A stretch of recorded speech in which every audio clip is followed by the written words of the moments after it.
بسم اللہ الرحمن الرحیم۔ سیرت النبی صلی اللہ علیہ وآلہ وسلم، قسط نمبر 7۔ حلیمہ سعدیہ رضی اللہ تعالیٰ عنہ فرماتی ہیں، میں پریشانی کی حالت میں مکہ پہنچی۔ آپ کے دادا عبد المطلب کے پاس پہنچتے ہی میں نے کہا، میں آج رات محمد کو لے کر آ رہی تھی۔ جب میں بلائی علاقے میں پہنچی تو وہ اچانک کہیں گم ہو گئے۔ اب خدا کی قسم میں نہیں جانتی وہ کہاں ہیں۔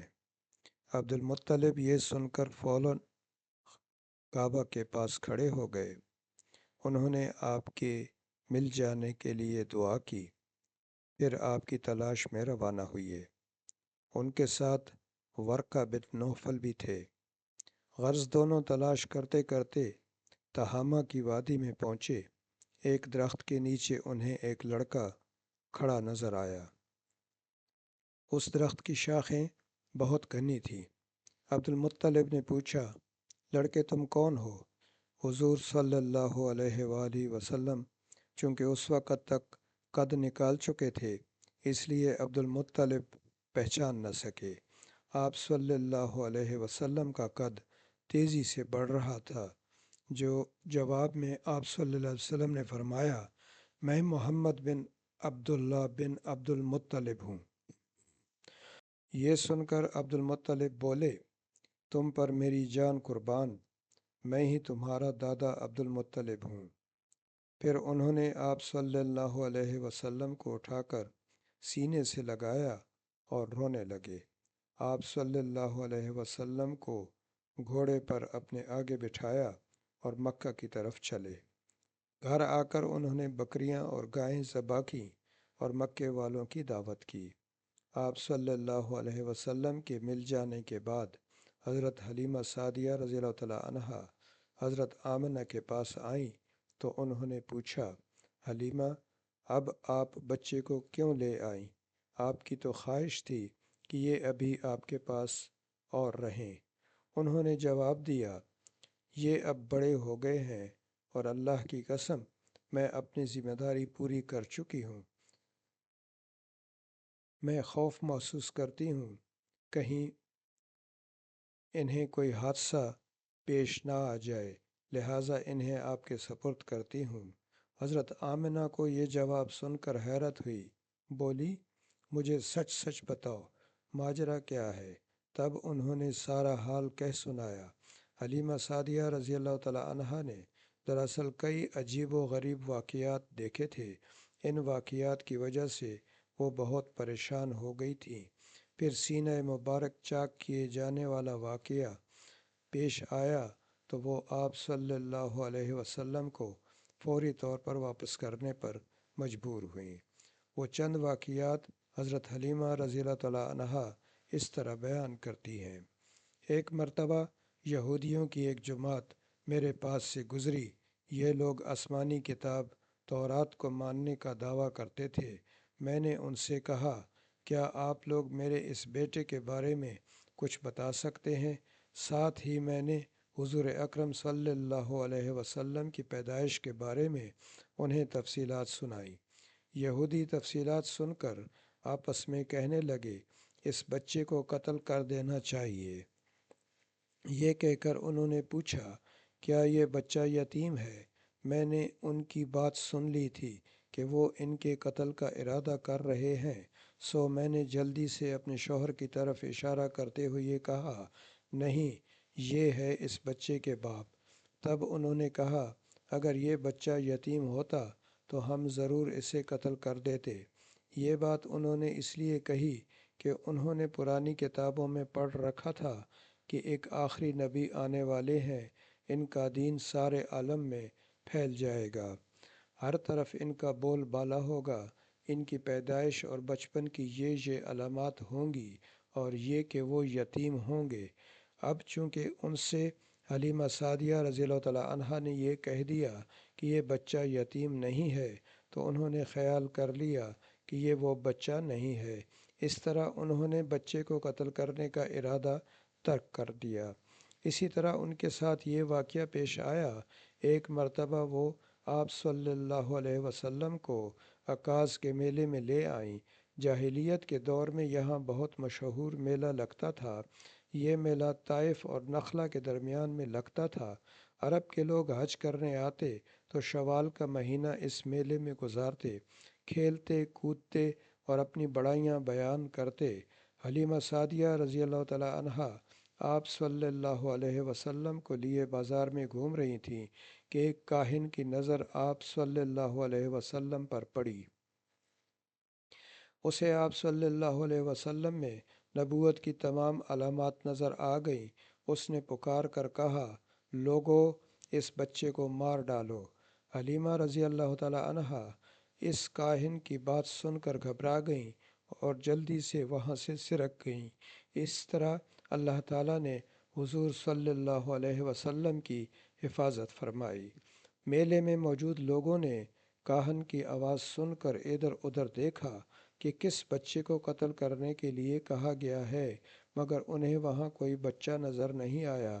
اب لوگوں نے کاہن سے پوچھا، کیا بات ہے؟ آپ کس بچے کو مار ڈالنے کے لیے کہہ رہے ہیں؟ اس نے ان لوگوں کو بتایا، میں نے ابھی ایک لڑکے کو دیکھا ہے، معبودوں کی قسم وہ تمہارے دین کے ماننے والوں کو قتل کرے گا، تمہارے بتوں کو توڑے گا اور وہ تم سب پر غالب آئے گا۔ یہ سن کر لوگ آپ صلی اللہ علیہ وسلم کی تلاش میں ادھر ادھر دوڑے لیکن ناکام رہے۔ حلیمہ سعدیہ آپ صلی اللہ علیہ وسلم کو لیے واپس آ رہی تھی کہ ذی الحجاز سے ان کا گزر ہوا۔ یہاں بھی میلہ لگا ہوا تھا۔ اس بازار میں ایک نجومی تھا۔ لوگ اس کے پاس اپنے بچوں کو لے کر آتے تھے۔ وہ بچوں کو دیکھ کر ان کی قسمت کے بارے میں اندازے لگاتا تھا۔ حلیمہ سعدیہ رضی اللہ تعالی عنہا اس کے نزدیک سے گزریں تو نجومی کی نظر حضور اکرم صلی اللہ علیہ وآلہ وسلم پر پڑی۔ نجومی کو آپ صلی اللہ علیہ وسلم کی مہر نبوت نظر آ گئی۔ ساتھ ہی آپ صلی اللہ علیہ وسلم کی آنکھوں کی خاص سرخی اس نے دیکھ لی۔ وہ چلا اٹھا، اے عرب کے لوگو، اس لڑکے کو قتل کر دو، یہ یقیناً تمہارے دین کے ماننے والوں کو قتل کرے گا، تمہارے بتوں کو توڑے گا اور تم پر غالب آئے گا۔ یہ کہتے ہوئے وہ آپ صلی اللہ علیہ وسلم کی طرف جھپٹا، لیکن اسی وقت وہ پاگل ہو گیا اور اسی پاگل پن میں مر گیا۔ ایک اور واقعہ سیرت ابن ہشام میں ہے کہ حبشہ کے عیسائیوں کی ایک جماعت حضور اکرم صلی اللہ علیہ وسلم کے پاس سے گزری۔ اس وقت آپ صلی اللہ علیہ وسلم حلیمہ سعدیہ رضی اللہ تعالی عنہا کے ساتھ تھے اور وہ آپ صلی اللہ علیہ وسلم کو آپ کی والدہ کے حوالے کرنے جا رہی تھیں۔ ان عیسائیوں نے آپ صلی اللہ علیہ وسلم کے مونڈوں کے درمیان مہر نبوت کو دیکھا اور آپ صلی اللہ علیہ وسلم کی آنکھوں کی سرخی کو بھی دیکھا۔ انہوں نے حلیمہ سعدیہ رضی اللہ تعالیٰ عنہا سے پوچھا، کیا اس بچے کی آنکھوں میں کوئی تکلیف ہے؟ انہوں نے جواب میں کہا، نہیں، کوئی تکلیف نہیں، یہ سرخی تو ان کی آنکھوں میں قدرتی ہے۔ ان عیسائیوں نے کہا، تب اس بچے کو ہمارے حوالے کر دو، ہم اسے اپنے ملک لے جائیں گے۔ یہ بچہ پیغمبر اور بڑی شان والا ہے، ہم اس کے بارے میں سب کچھ جانتے ہیں۔ حلیمہ سعدیہ رضی اللہ تعالیٰ عنہا یہ سنتے ہی وہاں سے جلدی سے دور چلی گئیں، یہاں تک کہ آپ صلی اللہ علیہ وسلم کو آپ صلی اللہ علیہ وسلم کی والدہ کے پاس پہنچا دیا۔ ان واقعات میں جو سب سے اہم واقعہ ہے وہ سینہ مبارک چاک کرنے والا تھا۔ روایات سے یہ بات ثابت ہے کہ آپ صلی اللہ علیہ وسلم کے سینہ مبارک پر سلائی کے نشانات موجود تھے، جیسا کہ آج کل ڈاکٹر حضرات آپریشن کے بعد ٹانکے لگاتے ہیں۔ ٹانکے کھول دیے جانے کے بعد بھی سلائی کے نشانات موجود رہتے ہیں۔ اس واقعے کے بعد حلیمہ سعدیہ رضی اللہ تعالیٰ عنہا اور ان کے خاوند نے فیصلہ کیا کہ اب بچے کو اپنے پاس نہیں رکھنا چاہیے۔ جب حلیمہ سعدیہ رضی اللہ تعالیٰ عنہا نے آپ صلی اللہ علیہ وآلہ وسلم کو حضرت آمنہ کے حوالے کیا، اس وقت آپ صلی اللہ علیہ وسلم کی عمر 4 سال تھی۔ ایک روایت یہ ملتی ہے اس وقت عمر شریف 5 سال تھی۔ ایک تیسری روایت کے مطابق عمر مبارک 6 سال ہو چکی تھی۔ جب حلیمہ سعدیہ رضی اللہ تعالیٰ عنہا نے آپ صلی اللہ علیہ وسلم کو حضرت آمنہ کے حوالے کیا تو اس کے کچھ دنوں بعد حضرت آمنہ انتقال کر گئیں۔ والدہ کا سایہ بھی سر سے اٹھ گیا۔ حضرت آمنہ کی وفات مکہ اور مدینہ کے درمیان ابوا کے مقام پر ہوئی۔ آپ کو یہیں دفن کیا گیا۔ ہوا یہ کہ آپ صلی اللہ علیہ وسلم کی والدہ آپ صلی اللہ علیہ وسلم کو لے کر اپنے میکے مدینہ منورہ گئیں۔ آپ صلی اللہ علیہ وسلم کے ساتھ ام ایمن رضی اللہ تعالیٰ عنہا بھی تھی۔ ام ایمن کہتی ہیں ایک دن مدینہ کے دو یہودی میرے پاس آئے اور بولے ذرا محمد کو ہمارے سامنے لاؤ، ہم انہیں دیکھنا چاہتے ہیں۔ وہ آپ صلی اللہ علیہ وسلم کو ان کے سامنے لے آئیں۔ انہوں نے اچھی طرح دیکھا، پھر ایک نے اپنے ساتھی سے کہا یہ اس امت کا نبی ہے اور یہ شہر ان کی ہجرت گاہ ہے، یہاں زبردست جنگ ہوگی، قیدی پکڑے جائیں گے۔ آپ صلی اللہ علیہ وسلم کی والدہ کو یہودیوں کی اس بات کا پتہ چلا تو آپ ڈر گئیں اور آپ صلی اللہ علیہ وسلم کو لے کر مکہ کی طرف روانہ ہوئیں، مگر راستے ہی میں ابوا کے مقام پر وفات پا گئیں۔ یہ سلسلہ ابھی جاری ہے۔